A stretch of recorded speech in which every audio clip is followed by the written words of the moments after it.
Programa de opinión de producción nacional independiente, con elementos de lenguaje, salud, sexo y violencia. Apto para todo público.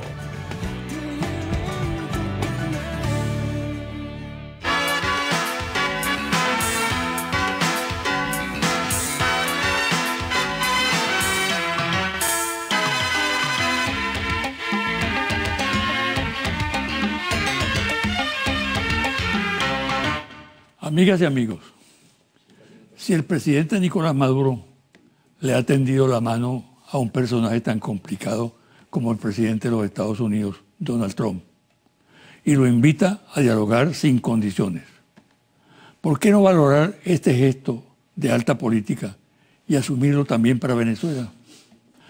Planteo esta situación porque la iniciativa del mandatario venezolano, dirigida al norteamericano, es parte de una concepción orgánica, coherente, sobre el tema del diálogo. En Venezuela, como lo ha propuesto en distintas oportunidades Maduro, y el diálogo en el ámbito internacional, en cualquier circunstancia y con cualquier personaje representativo, es válido. Es muy probable que la oferta de dialogar que le ha formulado Maduro a Trump no cuaje. Son muchos los complejos que carga sobre sus hombros el presidente Trump y muchas las presiones que sobre él se ejercen. Pero el paso dado por Maduro constituye una ratificación de su voluntad dialogante y del respeto que le merece tal opción. Lo mismo ocurre con la nueva invitación que Maduro le hiciera poco antes de viajar a la Asamblea de la ONU a todos los sectores del país, sin exclusiones, sin discriminar a nadie, vale decir, a la oposición partidista, a lo que queda de los grupos radicales y al espectro conformado por trabajadores, empresarios, universitarios, etc. Los venezolanos, en función del planteamiento sobre el diálogo hecho por Nicolás Maduro en el ámbito restricto nacional, como el que hiciera en el ámbito internacional, tenemos que tomar conciencia de que contamos con un presidente y líder que efectivamente cree en la paz, en la palabra, en la posibilidad de echar las bases para acuerdos beneficiosos para la comunidad tanto nacional como internacional. Hasta ahora, en el país, la invitación de Maduro al diálogo no ha tenido respuesta. Una oposición político-partidista que actúa en función de prejuicios y de odios ha demostrado a lo largo de 20 años de proceso bolivariano que es incapaz de actuar inteligentemente para aprovechar las oportunidades que se le brindan y optar por desestimar la vía de la lucha legal y democrática. En el plano internacional, paso igual. Un arrogante mandatario como Trump prefiere banalizar la propuesta de diálogo en vez de valorarla a los fines de la paz y ojalá dentro y fuera de Venezuela se apreciara lo propuesto por Maduro y se abrieran las puertas para acceder a los escenarios en los cuales se reevaluará la política. Se rescatarán los valores que garanticen la dignidad de la especie humana. Pausa y al regresar converso con el fiscal general de la República y miembro del Poder Ciudadano, Tarek William Saab.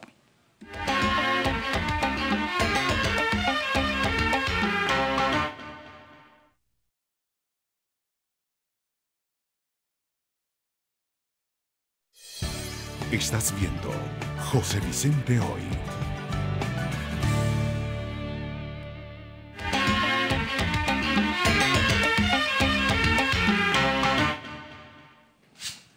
Mi invitado de hoy, Tarek William Saab, fiscal general de la República, miembro del Poder Ciudadano, luchador social de toda la vida, defensor de los derechos humanos. Bienvenido, Tarek. Muchas gracias, José Vicente, por la invitación.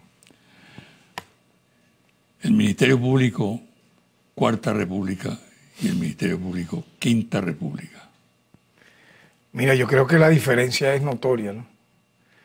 En primer lugar, porque yo ejercí como activista de derechos humanos, lo sabes, al igual que tú, siendo un militante de base de los comités de defensa de derechos humanos de la época. En este caso, yo comencé a militar en un comité de defensa de derechos humanos en el año 77. Tenía 15 años. Era recurrente que nosotros, incluso siendo adolescentes, luego universitarios, llevásemos escritos, documentos, a lo que era en aquel momento la Fiscalía General de la República, hoy Ministerio Público. Sinceramente, eso era no solo arar en el mar, eso era la nada, eso era el vacío. Toda víctima de violación a derechos humanos, yo creo que incluso delitos comunes, recibía como respuesta en esa Fiscalía General de la República el maltrato, la indolencia, pero hay casos emblemáticos que revelan su vaciedad y su complicidad con el terrorismo de Estado que se vivió en Venezuela.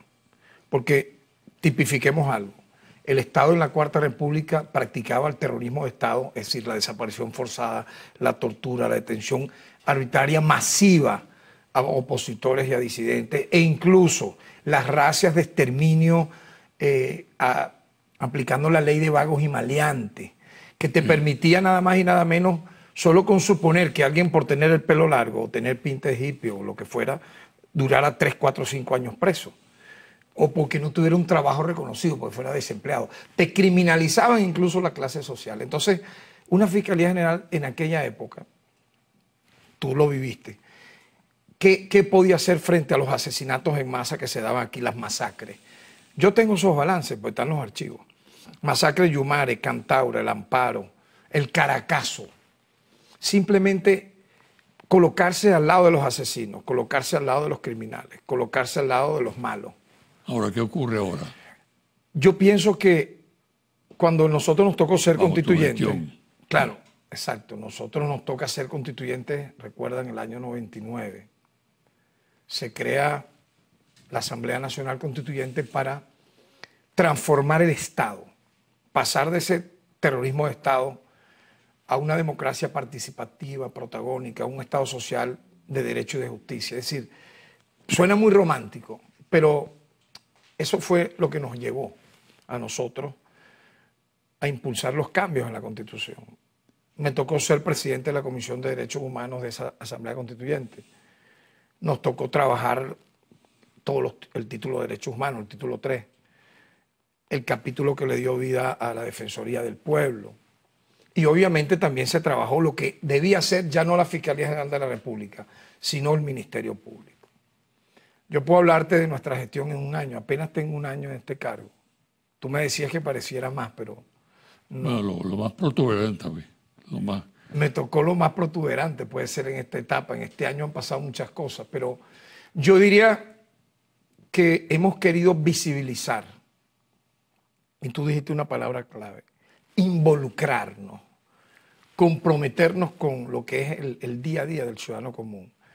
Que el Ministerio Público vuelva a la calle y que el ciudadano tenga confianza en denunciar sin miedo cualquier violación, no solo de derechos humanos del Estado, que tenemos los balances para quien quiera, auditados. Espero ir a la Asamblea Nacional Constituyente y mostrar pues ese balance de ese año de gestión. Nos designaron el 5 de agosto. Pero fíjate, nosotros abrimos la brecha para judicializar los delitos de corrupción administrativa. ¿Quién podía creer abrir esa caja de Pandora que fue empezando por la faja petrolífera del Orinoco, Petrozamora, Petrocedeño, todo lo que implicó y lo que implica todavía las tramas de corrupción en PDVSA que tienen a 100 gerentes aproximadamente privados de libertad. Yo creo que eso no tiene precedentes en el hemisferio occidental. O sea, una lucha a ese nivel, donde hay hasta 2 ministros privados de libertad. Pero no solo eso, el combate al narcotráfico. Yo me di cuenta de que así como el tema de la corrupción administrativa, el tema del narcotráfico en la anterior gestión era omisivo, una actitud solamente de archivar casos, y eso implica complicidad, consciente o inconsciente, pero lo es. Entonces, ¿cómo era posible que se sobreseían más casos, se le dan libertad más a los traficantes de drogas que condenas? Eso es algo insólito. Nosotros abrimos esa brecha del combate al narcotráfico para sacarlo del ámbito estrictamente policial o de la Guardia Nacional. O sea, porque ¿qué ganas tú con que la Guardia Nacional detenga, ponte tú a un capo de la droga, y al final ese capo no sea condenado o no tenga una sentencia definitivamente firme? O cualquier traficante. Nosotros hemos logrado eso con el desmantelamiento de varias bandas. Los delitos de lavado de dinero, lo de Cadivi Sencovex. Y ahora, bueno, tú has visto, hemos querido reivindicar los derechos humanos de la mujer. Feminicidio. el femicidio, o sea, de verdad eso ha sido, para mí en lo personal, me ha sensibilizado mucho ver cómo desde el año 2015 la anterior gestión del Ministerio Público, nefasta y corrupta, archivó los casos de femicidio. Nosotros nos dimos a la tarea de reabrir muchísimos de esos casos. Claro, algunos conmocionaron a la opinión pública de una manera muy emblemática, como el caso de la bailarina Mayel. Ve que ya rápidamente el Ministerio Público ya actuó y hay imputados. Y mi mensaje va a ser siempre ese, ¿no? El tema de la psíquica, de la celopatía, de los maltratos intrafamiliares, de lado y lado, porque puede ocurrir también el caso contrario, ¿no? Mujeres que bajo ese esquema de trastorno pudieran atentar contra su pareja, es decir, pero obviamente el débil jurídico aquí ha sido la mujer, y tú lo sabes, en América Latina es como una endemia, ¿no? El machismo, ese vernáculo de no enfrentar una situación intrafamiliar o personal de manera normal, sino llevarla a los índices del homicidio. Yo pudiera rápidamente, por ejemplo, decirte sobre ese tema, porque yo creo que es importante, ¿no? Ingresaron 93 causas entre agosto del año 2017 y septiembre de 2018 bajo nuestra gestión. 63 femicidios consumados, José Vicente, y 30 frustrados. O sea, pudieron haber sido casi 100. Se frustraron 100, pues claro. 30 pues no lograron el objetivo. Privado de libertad, 83 presuntos responsables, 75 imputaciones, 70 acusaciones. Igual nosotros decidimos reactivar todos los casos de femicidio del año 2000, que estaban desde el año 2015, que fueron archivados de manera impune. Y pienso que reactivamos también el servicio de atención a las víctimas, particularmente de violencia contra la mujer. Yo creo que esto es importante porque también te coloca al Ministerio Público en una esfera que te quise señalar al principio, que la gente lo vea cercana a su casa, a su cotidianidad, y no eso impenetrable que en la cuarta existía, donde incluso tú llegabas a la Fiscalía General, yo como activista de derechos humanos, y muchas veces te amenazaban con imputarte por defender a un supuestamente militante revolucionario de izquierda o un preso político de la época. Yo sufrí 3 detenciones por eso, por el DIN y por lo que era la antigua DICIP. Yo creo que es ese cambio estructural que buscamos. En el tema de los derechos humanos, que tú has cumplido un gran papel, indudablemente, ¿no? No podemos comparar entre la cuarta y la quinta en materia de derechos humanos, porque evidentemente lo que imperaba en la cuarta era un Estado, un terrorismo de Estado, como tú lo acabas de decir, ¿no? Pero aún en la Quinta República hay hechos deplorables en materia de violación de derechos humanos, ¿no? Especialmente por parte de comandos que se crean en las organismos policiales, que quieren una autonomía sumamente peligrosa y que consuman actos violatorios de derechos humanos. Sí. Tú has asumido también eso. Por supuesto, y en eso hemos sido implacables. Yo incluso he llamado la atención, y lo voy a decir aquí públicamente en tu programa, que tiene un peso específico a nivel nacional e internacional. No puede ser que más allá de la práctica que tú acabas de señalar, que estamos observando y que estamos sancionando, yo lo advierto, ¿no? O sea, nosotros no podemos ser en eso ni permisivos ni decir que porque tenemos una constitución blindada en materia de derechos humanos, en la práctica persista frente a un hecho como el que tú narras, ponte ejecuciones extrajudiciales, etcétera, la impunidad. He observado, por ejemplo, con preocupación, y hago un llamado muy serio a los jefes policiales, de todos los cuerpos policiales, tanto nacionales, regionales o municipales, una especie de fenómeno que estoy observando que vamos a castigar de manera severa. Por ejemplo, se dan allanamientos arbitrarios sin que haya mediación del Ministerio Público. Y entonces entran a las casas del supuesto, entre comillas, de la supuesta, vamos a decir así, victimario, el presunto indiciado de un hecho punible. Entonces lo roban, José Vicente. Si tiene joyas, le quitan las joyas, le quitan pasaportes. Si tiene moneda extranjera, igual. O sea, ¿cómo puede ser eso posible? Si usted va a funcionario policial a hacer una acción de allanar o de detener a un presunto responsable de un hecho punible, usted no tiene por qué robarlo en su cara. Nosotros hemos tenido que judicializar a funcionarios policiales, aparte de la irregularidad del allanamiento, por robo. Esos son vulgares, un vulgar robo.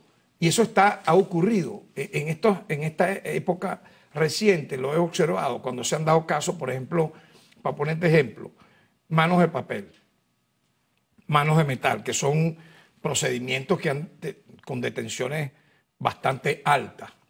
Hemos visto que muchos de los que han sido previamente privados de libertad y luego en la investigación han logrado medidas, se les ha dado medidas, nos han denunciado eso. O sea, ¿cómo puede ser eso posible?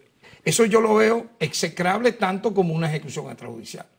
Usted no tiene por qué robarle a una persona que está en su casa, independientemente de que sea un presunto responsable de un hecho punible en función de que usted tiene una chapa policial. Quitarle dólares, quitarle joyas, quitarle pertenencias personales. Por eso te digo, ¿no? Uno tiene que estar ojo avisor, y a nuestros fiscales yo le he dado siempre esa, vamos a decir así, orientación. Trabajar pulcramente, obviamente siempre con el debido respeto a la ley, pero no permitir el abuso o los excesos, llámese como se llame, de ningún cuerpo policial de cualquier rango. Te repito, nacional, regional o municipal, porque esas son las tres ramas que tenemos. Vamos a hacer una pausa. Y quiero que al regresar abordemos el tema del atentado, el magnicidio frustrado del 4 de agosto en la Avenida Bolívar. Perfecto. Tú estabas presente. Fui testigo presencial, lamentablemente, muy importante. entre comillas, pero bueno. Es muy importante lo que puedo decir. Así es. Vamos a la pausa.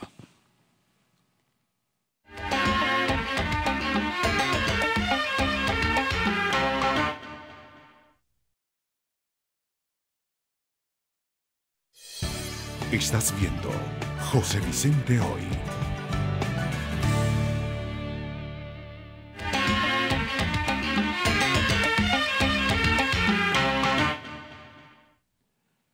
Tarek William Saab, fiscal general de la República y presidente del Consejo Moral Republicano. Está bien. Hermano. Estuviste presente en el escenario terrible del 4 de agosto, en la Avenida Bolívar. Tu vivencia personal es muy importante. Sí. Lo que sentiste en ese momento y luego lo que sucedió posteriormente. Porque, fíjate tú, pienso que no fue un acto propio de ningún país, no se concibe. No. Pretendían no solamente matar al presidente, sino descabezar el Estado y el gobierno. Totalmente. ¿No? Una operación masacre. Correcto. Bueno, habla sobre eso que te quiero preguntar. Fíjate, respecto a otras cosas. Tú sabes que nosotros estábamos en la primera fila allí a escasos metros, yo creo que a 1 metro, del ciudadano presidente de la República, Nicolás Maduro. Y te puedo decir con propiedad cinematográfica, ¿verdad?, que lo ocurrido, que intentaron banalizar. Fíjate tú qué terrible es la propaganda negra, los laboratorios de guerra psicológica, que han mejorado hacia el mal enormemente, y bueno, los mecanismos de defensa del Estado tienen que estar a la par de ese refinamiento, esos laboratorios de guerra psicológica, de guerra sucia, que quisieron banalizar algo por lo menos que, como tú bien has dicho, como testigo presencial nadie va a venir a echarme cuentos de lo que pasó. De hecho, el propio ciudadano presidente de la República, en sus primeras alocuciones lo mencionaba, que estábamos al lado de él, y yo puedo hablar con él, me llama como a los 2 minutos, 3 minutos del hecho, porque fue algo totalmente inédito en la historia republicana, si me permites. Y si nos vamos a situaciones en otros países, pudiera parecerse en zonas como África pudiera aparecer un caso similar a esto, Medio Oriente, pero en épocas de guerra fratricida, de ocupaciones militares, no sé si me captas, tampoco como lo estamos hablando acá. Un país que llegaba recientemente de una reelección presidencial. Aquí hubo elecciones en mayo y concursó y participó, aparte de ciudadano presidente de la República, que se reelige en buena lid, candidatos opositores, entre ellos uno, en este caso Henry Falcón, que digamos fue el que unificó la mayor simpatía de ese voto opositor. Y llegó hasta el final, ¿verdad? Gana el presidente Maduro en mayo. Entonces, explícame tú que 3 meses después se lance esta operación donde, te repito, como testigo presencial, ¿qué puedo decirte?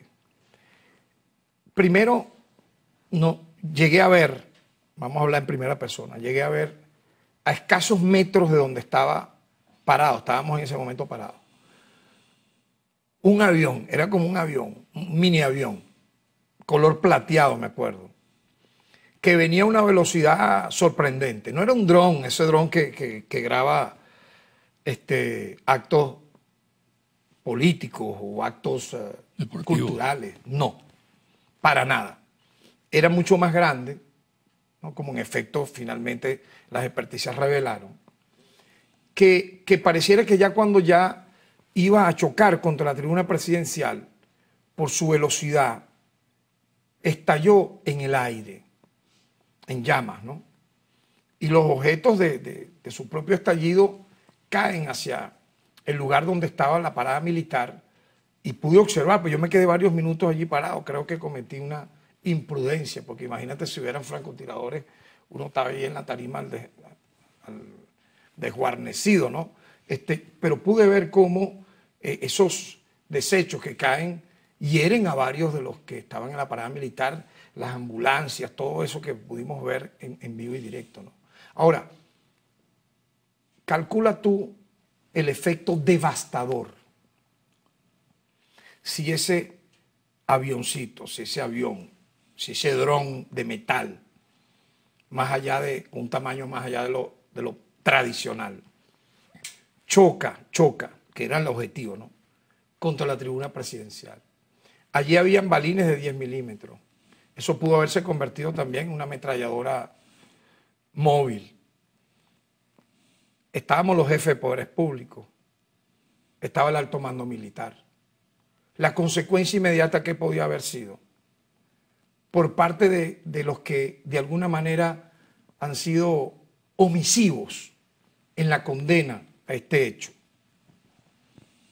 permisivos incluso en la acción, en tanto no han tenido esa fuerza, ¿verdad?, oficiosa de condenar ese atentado. Yo calculo lo siguiente: declarar algo así como un vacío de poder en Venezuela, habida cuenta que quedó calcinado, exterminado, todos los poderes, los jefes de poderes públicos, nombrar una junta de transición a la medida de intereses extranjeros foráneos que desde hace años le tienen unas ganas tremendas de apoderarse de nuestras riquezas naturales a partir del año 99 particularmente, porque para nadie es un secreto que aquí ha habido un gran avance en el empoderamiento de nuestras riquezas naturales, gas, agua, petróleo, hidrocarburos, para el beneficio de las grandes mayorías. Entonces yo calculo una junta de transición títere, tutelada por una potencia extranjera o por varias potencias extranjeras. Se pudo haber desencadenado a partir de allí una guerra civil en este país, una guerra fratricida con cualquier cantidad de miles de muertos. Lo que pudo haber pasado también, José Vicente, cuando las llamadas guarimbas, ese es un nombre eufemístico, prácticamente aquí se pretendió que hubiese una guerra civil entre abril, mayo, junio y julio del año 2017, que por cierto me tocó un rol también crucial, ser defensor del pueblo y presidente por ciudadano, y evitar un golpe de Estado institucional, que era lo que se quería. Hicimos un programa sobre eso tú y yo. Se me quería forzar, se me quería una guerra psicológica personal, hasta se utilizó símbolos familiares para quebrar nuestra voluntad espiritual que no lograron y propiciar un golpe de Estado institucional. Aquí se ha buscado todas las vías. Golpe de Estado institucional, el golpe militar que hubo contra Chávez en el año 2002. Y ahora esto que no puede ser banalizado, que tiene que quedar como un hecho que marca un hito en la historia de este país. ¿O es que acaso fue cualquier cosa la detención? Nosotros hemos judicializado a decenas de personas y hay conexiones, te repito, de personas residentes en Perú, en Colombia y en los Estados Unidos que hemos solicitado a esos gobiernos nos los entreguen para ser judicializados por terroristas, por criminales, por asesinos. Por lo tanto, fue una gran prueba para la democracia, donde salimos airosos, pero yo llamo la atención al público en general, más allá de su condición política, señor o señora, olvídese en este momento de su condición ideológica, e imagínense que ese dron hubiera chocado contra esa tribuna presidencial y nos mata a todos los que estábamos allí. ¿Cómo estaría en este momento Venezuela? ¿Estaría mejor? Por supuesto que 1000 veces peor. Entonces, los que claman por una ocupación militar, los que claman por que quiebre Venezuela a nivel económico porque no permiten, tú supieras mira, los malabarismos que se hacen para las compras de alimentos y medicinas, por el bloqueo financiero real, criminal que se le ha hecho a nuestro país por parte de los Estados Unidos de América. O sea, eso es algo increíble, ¿no? Eso perjudica a la familia venezolana, eso no está perjudicando al gobierno.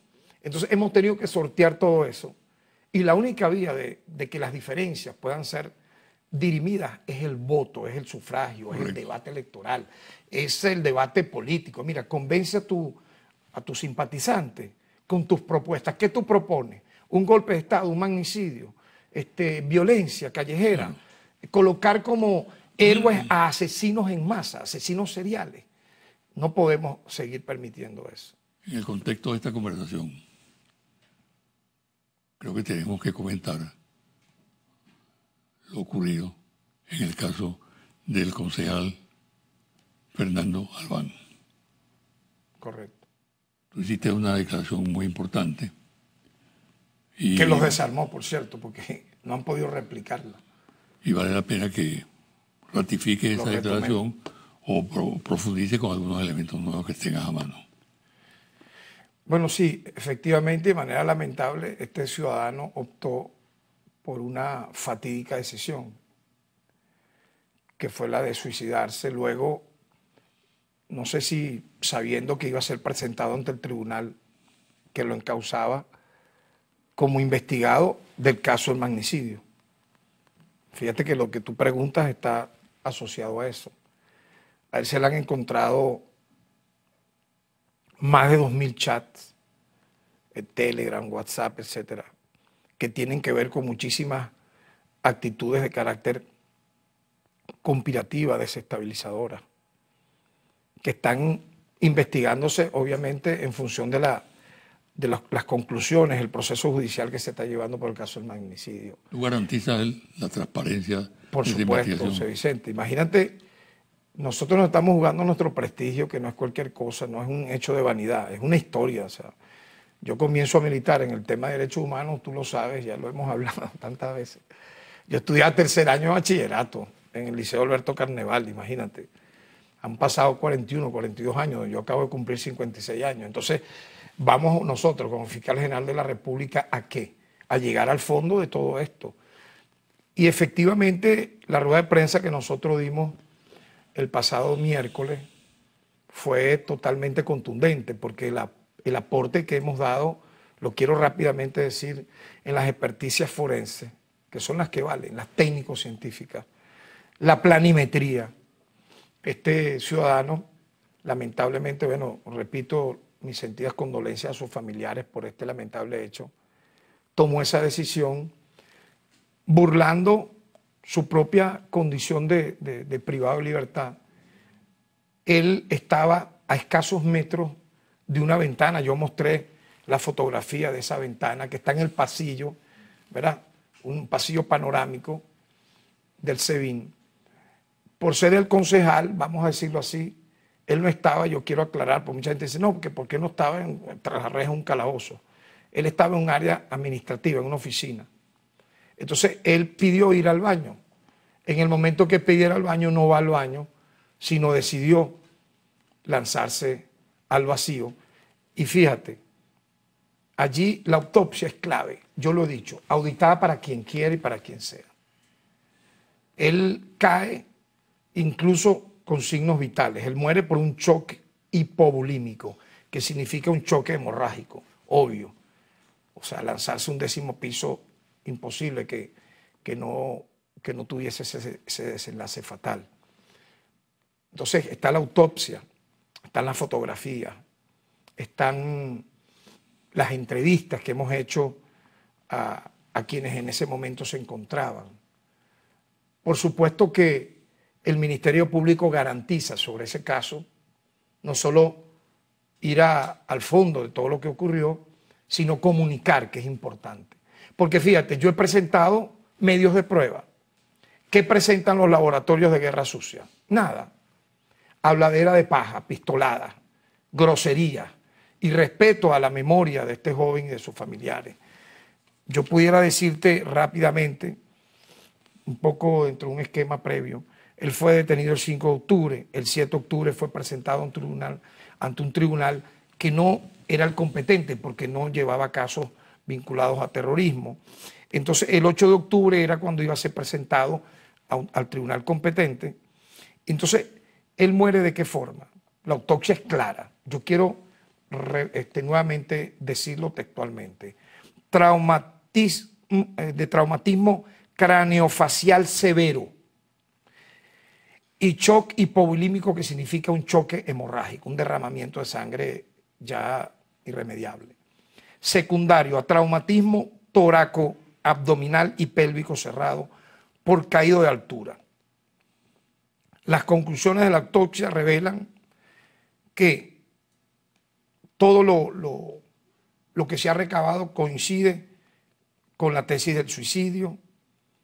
Y hay dos conclusiones claves que quiero decir, repito, nuevamente. El occiso falleció a consecuencia del golpe recibido al caer de una altura tan considerable como un 10º piso. No había evidencia de maltrato físico en el cuerpo previo a esa caída.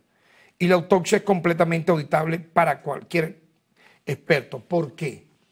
Pues está registrada en fotografía. Por lo tanto, pues, nosotros seguiremos indagando en todo lo que tiene que ver en este lamentable hecho, pero también demuestra la celeridad, fíjate, también procesal nuestra. En otra época esto que hubiera ocurrido. Perdón que te interrumpa. ¿Cómo no? Que exista en este momento un concierto internacional donde los Estados Unidos, Inglaterra, Francia, Italia, los gobiernos, ¿no? Sí. La ONU, la OEA, la Conferencia Episcopal, coinciden en pedir una investigación a fondo. Bueno, aquí está la investigación, o sea, aquí está. O sea, hemos revelado, hemos dicho, tenemos... Ahora, ¿por qué ese concierto? Bueno, porque, mira, yo he hablado de algo que es lo más antiespiritual que puede haber. Sabes que mi filosofía de vida, no un dogma religioso, es el budismo. El budismo habla mucho de la compasión. Para los cristianos es misericordia. El noble sendero óctuple. Siempre hablar y vivir en función de la nobleza, pero también de la verdad, de la justicia, más allá de cualquier error humano. Entonces, fíjate, es insólito, José Vicente, que un sector de la vida nacional, que no teniendo banderas políticas que defender o un programa alternativo de gobierno, tanto en Venezuela como fuera de Venezuela, porque tú sabes que el concierto de naciones que está en la mira de Venezuela no es porque le importe el pueblo de Venezuela. Le quiere a usted arrebatar sus riquezas naturales, ama de casa, trabajador, estudiante, la faja petrolífera del Orinoco, meterle mano al agua, al gas. Entonces es obvio que la necrofilia, que es lo que yo te digo, es lo más antiespiritual, es lo más antirreligioso, es lo más antihumano. O sea, se haya convertido la necrofilia, la apología a la muerte, se haya convertido entonces ahora en el móvil político de un sector que adversa al Estado. O sea, no tengo programa de gobierno, no tengo cómo enfrentar al Estado, no tengo cómo enfrentar al adversario. Entonces, me aprovecho de que ocurra un lamentable suceso como este para sin prueba alguna, porque no las han mostrado. ¿Dónde están las pruebas? Si usted dice que hubo previamente tortura o que hubo maltrato o que hubo o que lo lanzaron, si usted dice eso, sea serio y muestre las pruebas. Si no, usted es un cobarde y usted es un homicida. Yo lo veo así, un homicida por partida doble, porque está incluso de manera aberrada, atropellando, difamando, ultrajando, ¿verdad?, la propia verdad. Entonces no puede ser que la necrofilia, la apología a la muerte, al campo santo, al cementerio, sea ahora la bandera política de quienes adversan al Estado venezolano, sea de la comunidad internacional, que sabemos quiénes son y por qué lo hacen, o nacional. O sea, eso yo lo rechazo y lo repudio. Porque cuando nosotros presentamos algo públicamente, José Vicente, en una rueda de prensa, que somos en eso, por cierto, muy cuidadosos. No sé si tú te das cuenta que nosotros declaramos poco. Las veces que lo hacemos es mostrando algo de una investigación del Ministerio Público, si acaso una vez a la semana, cada 10 días. Porque me gusta mostrar hechos ya con resultados y no decir anuncios como tal. ¿Qué ocurre? Sobre este hecho nosotros hemos mostrado resultados. Quienes han ido en contra de esa tesis no muestran nada. Simplemente muestran una boca manchada de sangre, ¿verdad? Llena de pu, pues, sinceramente. Aprovechando un hecho lamentable como este para hacer política. Al final yo siento que hay un repudio frente a eso. Porque tú no me vas a decir que un montaje hecho con una infografía en un Twitter, en un Instagram, en una red social, va a sustituir una experticia forense, por favor. Va a sustituir una autopsia, va a sustituir unas entrevistas, va a sustituir unos testimonios. Imposible.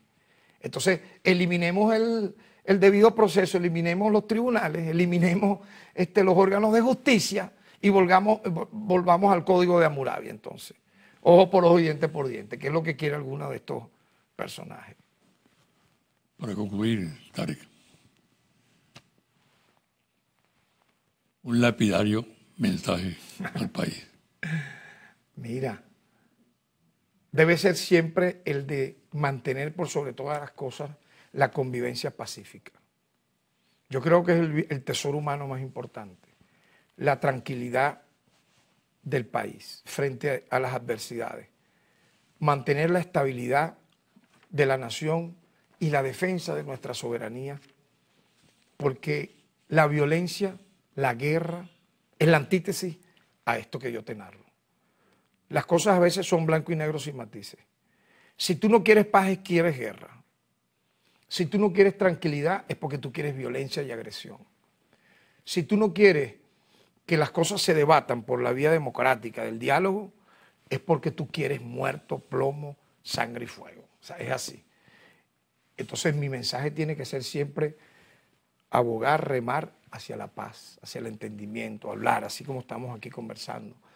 Hablando se entiende la gente. O sea, eso va en el amor, eso va en la amistad, y eso va en la política, y eso va en el trabajo.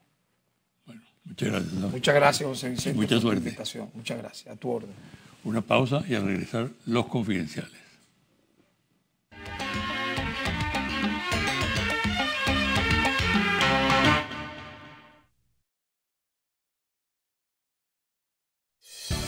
Estás viendo José Vicente Hoy.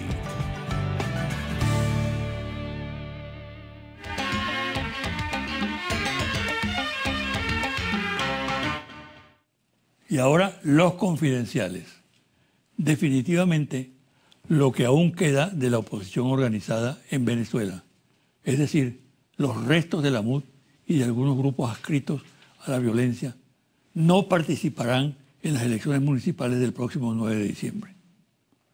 La objeción de fondo que le hacen al proceso comicial es la de que el Consejo Supremo Electoral no es imparcial, que es un instrumento del gobierno, olvidando deliberadamente que ese mismo organismo le reconoció victorias a la oposición cuando ésta las obtuvo.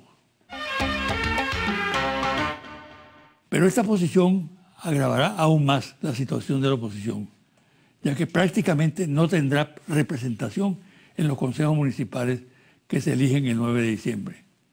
Esta circunstancia afectará la relación de la dirección opositora, lo que queda de ella, con las comunidades. Más allá de los argumentos que como el Consejo Nacional Electoral no es un garante confiable del ventajismo oficial y de otros del mismo tipo, lo que priva en la posición adoptada es la recomendación procedente del exterior de que una participación electoral de la oposición el 9 de diciembre afectaría los planes desestabilizadores que se cocinan en el centro del poder en el exterior, como es el caso de los Estados Unidos y la Unión Europea.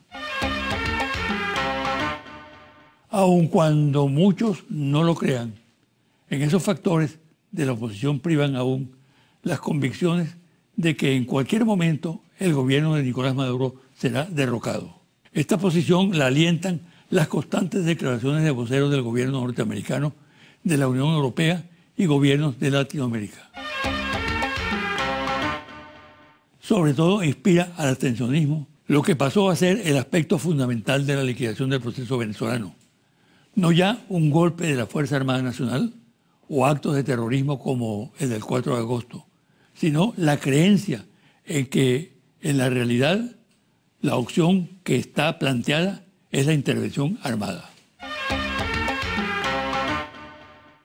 La intervención armada está preparada y lista, y ya han sido creados centros de información y de procesamiento de datos, especialmente en todo cuanto se refiere a la situación real de la Fuerza Armada Nacional Bolivariana. Efectivos, situación de los mandos, estado en que se encuentran las distintas unidades, la logística, la inteligencia, además una estimación aproximada de la capacidad de respuesta de la Fuerza Armada Nacional Bolivariana a una invasión y acerca de los cuales son los lugares del país más vulnerables. Confidencial al cierre, interlace, ficha técnica, 1.580 entrevistas directas en hogares en todo el país del 22 de septiembre al 7 de octubre. Resultado. ¿Cuál es la principal causa de los actuales problemas económicos del país? Las sanciones económicas y financieras de Estados Unidos contra Venezuela, la guerra económica, la caída de los precios del petróleo o las políticas económicas del gobierno. Política económica, 43%. Guerra económica, 24%. Sanciones de Estados Unidos, 5%. Caída de precios petróleo, 3%. Empresarios, comerciantes, 24%. Total, 56%.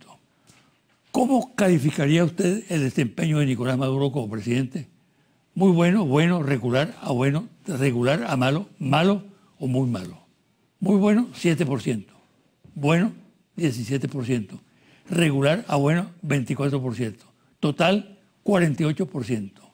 Regular a malo, 16%. Malo, 11%. Muy malo, 24%. Total, 51%. ¿Cuáles de las siguientes frases describe mejor su posición? Apoyo mucho al gobierno, apoyo algo al gobierno, apoyo algo a la oposición, apoyo mucho a la oposición, no apoyo a ninguno de los dos. Apoyo mucho y algo al gobierno, 43%. Apoyo mucho y algo a la oposición, 9%. No apoyo a ninguno, 48%. ¿Qué preferiría a usted? ¿Que el gobierno del presidente Maduro tome medidas efectivas y resuelva, aunque sea en parte, los problemas económicos del país, o prefiere que venga un gobierno de oposición? Que Maduro resuelva, 64%. Gobierno de oposición, 33%. No sabe, no responde, 3%. Hasta aquí el programa de hoy. Me despido hasta el próximo domingo a las 9 de la mañana por su canal Televen.